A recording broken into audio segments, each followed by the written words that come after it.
Kursumuza Ramazan'ın başında başladı kursumuza. Elhamdülillah bugün itibariyle kursumuzun kaba inşaatı hemen bitmek üzere.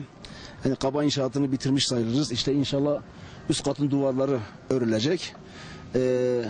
Duvarlar ördükten sonra kaba inşaatını biz bitirmiş oluyoruz. Yaklaşık 3 ay süre içerisinde Cenab-ı Mevla bütün müminlerden, emeği geçen herkesten razı olsun. Onların yaptığı yardımlar, bağışlar sayesinde kursumuz bu hale geldi. Ete kemiğe büründü. Fakat tabii yeterli değil bu. Yani böyle yardım yerleri tamamen müminlerin yaptığı bağışlarla, yardımlarla ayakta duruyor.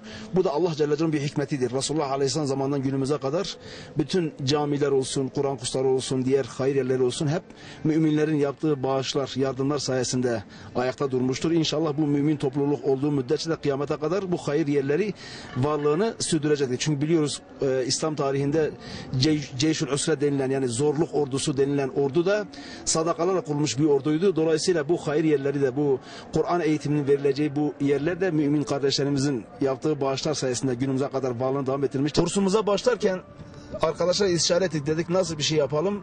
Dedik öyle bir şey olsun ki örnek bir kurs yapalım. Örnek bir kurs olsun, böyle çağın şartlarına cevap veren, sadece taziye için değil, çok amaçlı bir yerimiz olsun diye düşündük. Onun istişaresini yaptık. Örnek bir proje elhamdülillah sağ olsun birisi bize yaptı, gönderdi. Projemiz gördüğünüz gibi 2 kattan müteşekkildir. Üst kat Kur'an kursu, alt kat taziye evi. Taziye evinin müştemilatı işte içerisinde mescidi var, abdest alma yerleri var, UVC'leri var. Bu geniş alanda yaklaşık 200-250 metrekare taziye alanıdır. Fakat taziye alan için değil.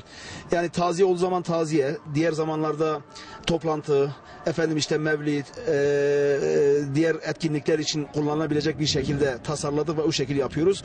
Üst kat Kur'an kursu da 4 sınıf, içerisinde öğretmen odası, banyosu, tuvaleti, mutfağı, diğer müştemilatı olacak şekilde o şekilde planlamışız. Çalışmalarımız bu şekilde gidiyor. İnşallah maksadımız Müslüman kardeşlerimizin ihtiyaçlarına cevap verebilecek güzel bir eser meydana çıkarmak. Bunun için uğraşıyoruz. Çabamız bunun içindir.